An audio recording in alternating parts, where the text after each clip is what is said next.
Hello everyone! So thank you so much for joining me for this video today.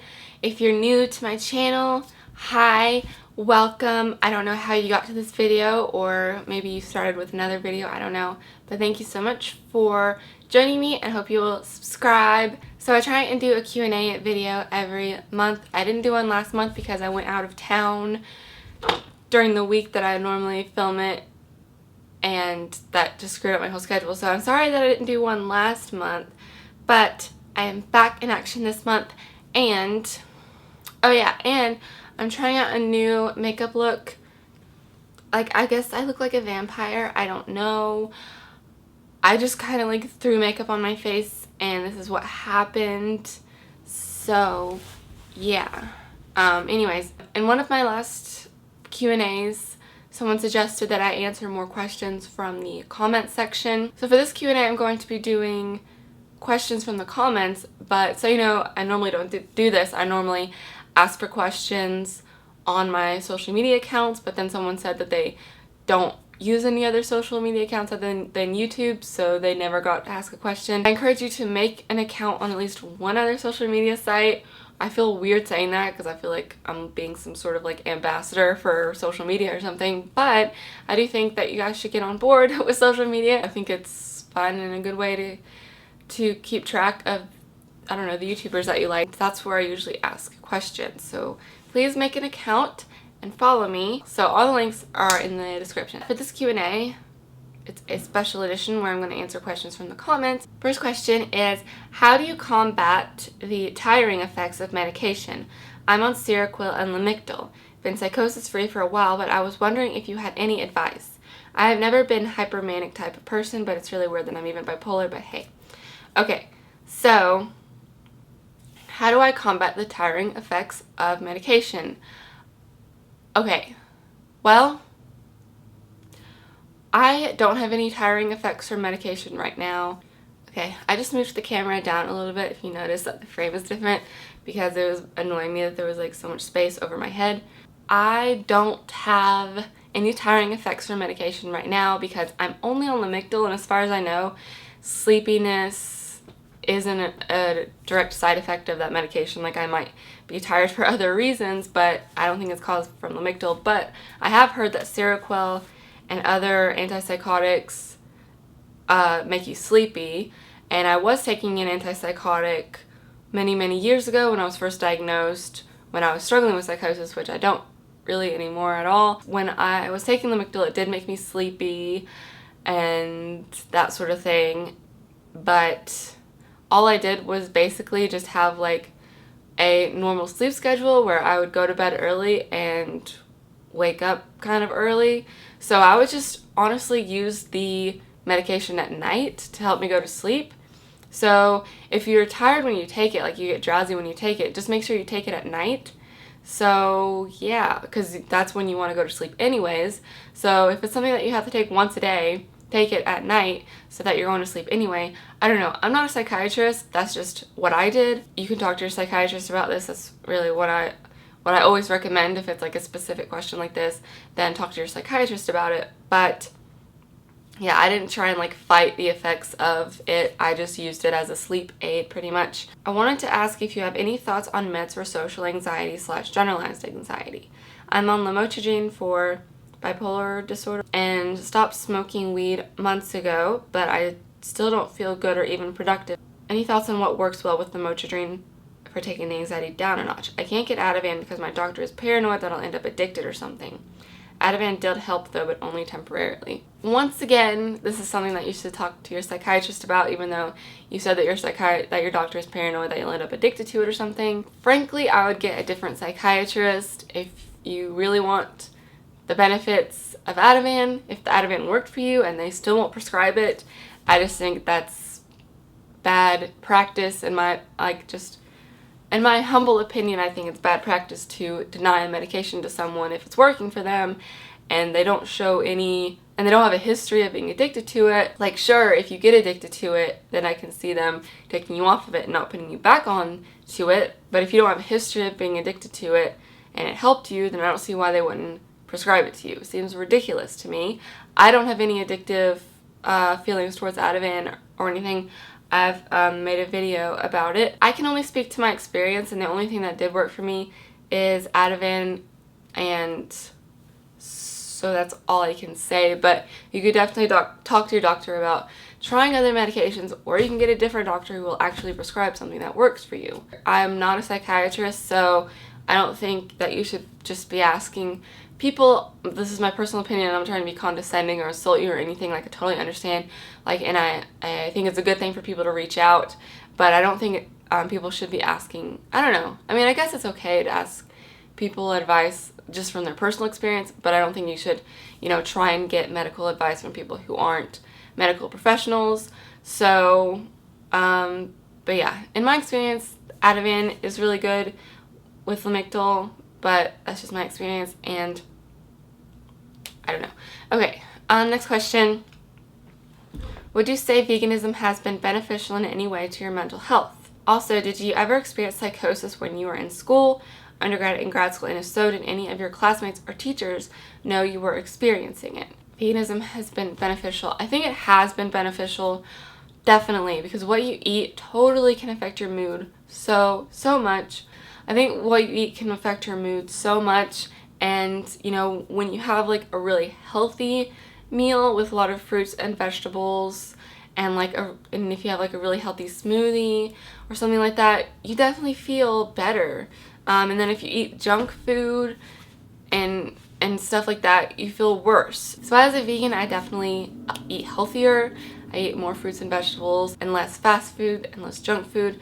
So I do think it has been beneficial. I mean, I don't feel like it's cured anything, or I don't think it's, I don't know. I think it's a good treatment for depression. I mean, if you are not getting the right amount of like B vitamins and stuff like that, then you will feel more depressed. So definitely I think, getting the right nutrition is helpful for depression and maybe even anxiety as well, and getting exercise and stuff like that.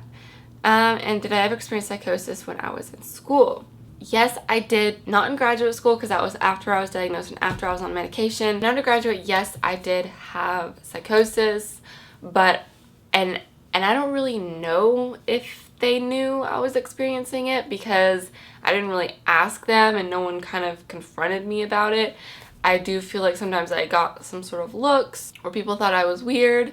Definitely no one made an effort to befriend me. When I was a freshman and maybe a sophomore, people like actually made an effort to talk to me, but I think I started having symptoms like my junior year. I did have symptoms. I don't know if anyone noticed.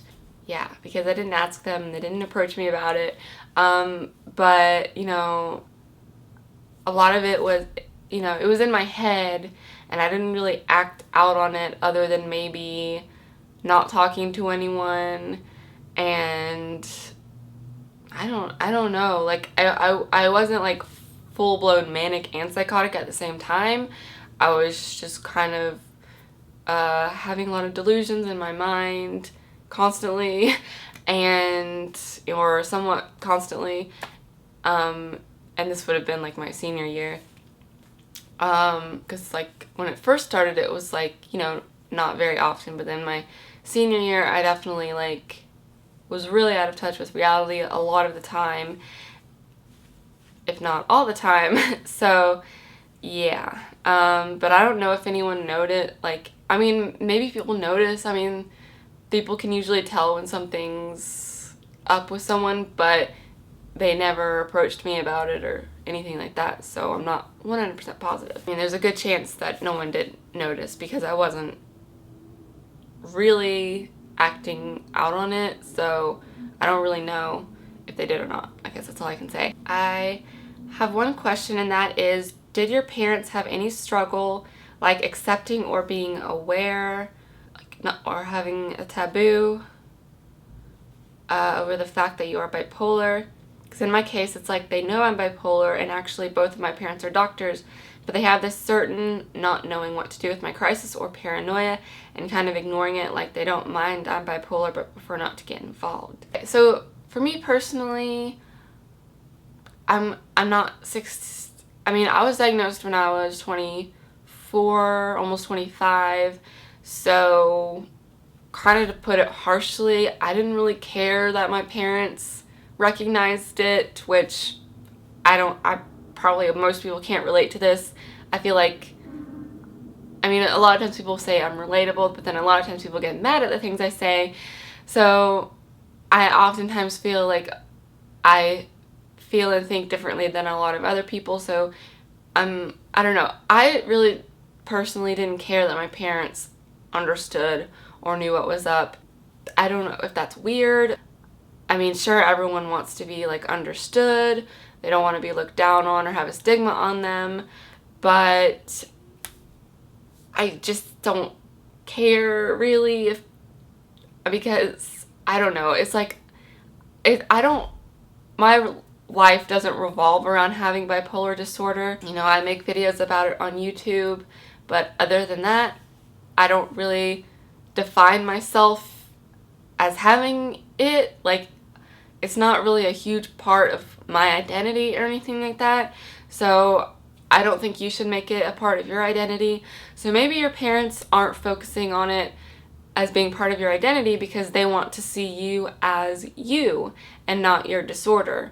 So that might be why your parents aren't making a huge deal about it, because they don't want you to make a huge deal about it, and they want, I mean, I'm just speculating here, but maybe they want you to just be a person and not a bipolar person. You know, you have this disorder, they probably, know that and recognize it, but then they just want to like shove it under the rug, and I don't, see anything wrong with that, just to a certain extent. I mean, like, I shove my disorder under the rug. Like, I'm not, going around to the world. I mean, it might seem that way since I talk about it on YouTube, but this is like the only time I talk about it. Like, otherwise in like my day-to-day life, I'm not like shouting off the rooftops that I have bipolar disorder, and I don't really think that it should matter to anyone. Like, I prefer that people care about me as a person and not my medical issues or mental issues or anything like that. So they probably recognize that you have it, but at the same time, no one wants their child to have bipolar disorder. So if you put yourself in their shoes and think, you're only 16, you're probably not thinking about being a parent at all at this point in your life. But as someone who is a little bit older and can imagine being a parent myself, I would prefer, I guess, that my kid didn't have bipolar. I'm not saying this to try and make you feel bad, because I have bipolar. I know what it's like. So, we're in the same boat here. But as someone who can visualize being a parent, like, I'm not a parent, but as someone who can visualize being a parent and like putting myself in your parents' shoes, I would be not disappointed in the child, but disappointed in myself a little bit if I had a kid that was bipolar, but also not really, because I also think that having this disorder kind of makes you a better person in a lot of ways. But at the same time, I can see, if I really try and put myself in a parent's shoes, you don't want your kid to have to struggle in life.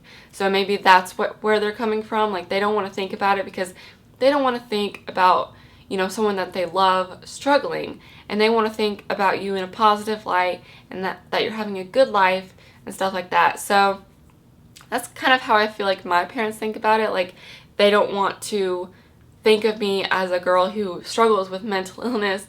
They want to think of me as their daughter who they love and shared all these happy memories with. So I don't know, just kind of like empathize with your parents a little bit. Like, they might not want to see you as having mental issues because, they made you came out of your mother's womb, and, your dad also contributed DNA to you. So maybe they just don't want that on their conscience, that, that their child is, has a mental illness, which, I think there are good things to it, but there are also bad things to it. So, I don't know, you never want to think that your kid is suffering, so they probably, put it at the back of their minds because they want the best for you and they want you to be happy, and so that might be why they're not completely acknowledging it or focusing on it. So, I don't think that you should focus on it or make your identity revolve around it, because, it's just kind of a thing. Like, it's not a huge I mean, it is a huge deal if you're dealing with symptoms, and it is a huge deal because you have to take medication every day, and stuff like that, and take care of yourself. But at the end of the day, it doesn't define you.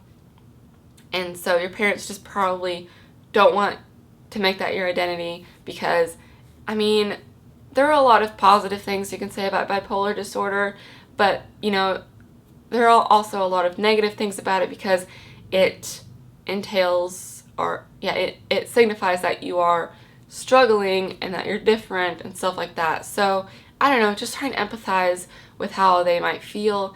I don't know if I'm just making you feel bad, but you shouldn't feel bad. I mean, I have bipolar disorder. A lot of viewers have bipolar disorder, and there are a lot of positives about it. Like, I think it makes you a little bit more creative and interesting, and, you know, and more understanding of other people who have a mental illness and stuff like that. So, I mean, it's not completely negative, but at the same time, it does kind of imply that you can struggle at times. So that's why your parents don't want to think about that, because they want to think that you're happy, and they want to think about the happy times with you and all this stuff. So anyways, that's just me trying to put myself in their position. Okay, so next question is, my boyfriend's daughter is vegan. She had been for 2 years. She's 14.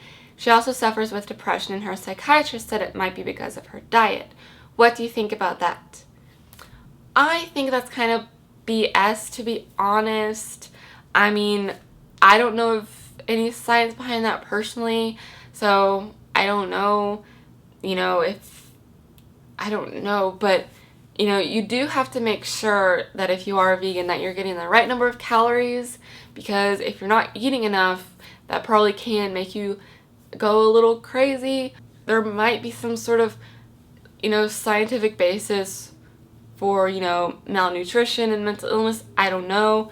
But you can get all of your nutrition on a vegan diet and even be healthier than people who eat meat and dairy, especially people who eat meat, because meat's really bad for you. I don't know. That's a really complex question that I could make an entire video about, because there are so many factors involved in this question, because a lot of times the people who are empathetic enough of animals to be vegans are also the same people who are prone to depression, because they are, I guess, intelligent enough to have depression. I don't know. I feel like people who don't pay attention to the suffering of animals or don't care about the suffering of animals are kind of just also kind of more lighthearted, and don't kind of put any weight on their shoulders of all these other problems in the world, and in this case, problems with animals. So when you are dealing with, I don't know if she's a vegan for health reasons or for ethical reasons, but when you are carrying the weight of the world on your shoulders, as far as being a really moral person and compassionate person, a lot of times that can make you a little bit more depressed. Definitely, like being in college and taking really heavy philosophy classes, and also, knowing about the suffering that goes on as far as what happens to animals in factory farms and slaughterhouses and stuff like that, and all the pain and suffering that animals have, and then also being educated and educating myself on all these other things, and just thinking about really heavy subjects. If you think about all these really heavy subjects, it can make you prone to depression, I think. It takes a lot of fortitude to, know about all these issues and be compassionate about these issues and not get depressed by it. So that is another factor. It might not be anything like nutrition related, it might just be psychologically related. It might be mentally related, not like her diet is nutritionally unsound. It's that, her being a vegan, if she's a vegan out of, caring about animals, that kind of personality type is probably also more prone to depression, because you actually give a fuck, Yeah, so that's just my 2 cents about that. Okay, this is going to be the last question. Oh, my foot is asleep now. this is going to be the last question because this is probably really long and it's really hard for me to edit really long videos, and it takes a long time. So this might be the last question. Okay, so question is, what's your stance on rolling or getting geeked? So, oh, my foot's asleep. Ow. Okay, so rolling is doing ecstasy as far as I know, and getting geeked is doing cocaine. So those are both recreational activities where you take drugs in order to have fun. Okay, I feel like this is a little bit worse than getting drunk for fun. So I guess that's all I can say. Like, I mean, getting drunk for fun I don't think is that bad, but I feel like it's similar to these things, but these things might be a little bit worse, because when you are drunk for fun, it can make you really annoying to other people. So I think if you're sober around a drunk person, you probably find them really, or oftentimes find them really annoying and reckless and obnoxious. So if you're a sober person around people who are rolling, you probably think they're really obnoxious and reckless and stuff. And then if you're sober and you're around someone who is getting geeked, you probably found them really obnoxious. So when you're doing these activities, you think it's really fun, but if you're not the person doing them, you're really annoyed by it. So I don't know, that's something to think about. So it's not really an attractive thing to other people, you know, but I mean, if you want to do them to have fun, I think you should be able to, like, once in a while, like once in a long while. Like, I feel like people can get drunk on the weekends or every other weekend, and that's, you know, okay. It's probably really not the healthiest thing at all. But, you know, people have their crutches and ways of getting by. But rolling or getting geeked, I feel like that should only be if you're ever going to do it, which it is a little bit obnoxious. But if you're ever going to do it, I think it should be reserved for special occasions or just very rare occasions. People should be able to make their own choices as long as they're not putting other people in danger. So don't drive and do these things, and I don't know, don't get addicted to them, you know? So yeah, I feel like if you're not going to get addicted to it, if you're not like picking up a habit, if you're just doing it for some sort of celebration or party or something like that, like once in a long while, then maybe it's okay. It won't do that much damage.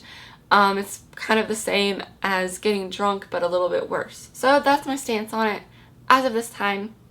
Anyways, okay, this is the last question, another drug question. What do you think about ayahuasca as a possible treatment for bipolar disorder, schizophrenia, etc.? Honestly, I think psychedelics can make thought disorders like schizophrenia worse. I don't know that for sure, but I feel like it can make thought disorders worse. So things like schizophrenia or schizoaffective disorder, I don't know if you should mess around with psychedelic drugs, because I've heard of them triggering psychotic disorders or thought disorders. Yeah, so I've heard of psychedelics triggering those mental disorders, so I just don't think that they can also be a treatment. But if you're talking about depression and possibly bipolar disorder and mood disorders in general, maybe they're helpful actually, because they change your perception and they change your perspective and make you think a different way. So if you're like stuck in a rut with a really bad depression and you take ayahuasca or some other psychedelic similar to that, like mushrooms or I don't know, peyote, or I don't know the names of all of them, but or LSD or something, then it might be a really good thing for depression. So I think possibly it could be a treatment for depression, but considering that thought disorders can be triggered by psychedelics as well, I don't know if it should be a treatment, and people should try and take them with the risk in mind that it could trigger an underlying case of schizophrenia. So that's just what I know about it. I don't claim to be an expert on anything.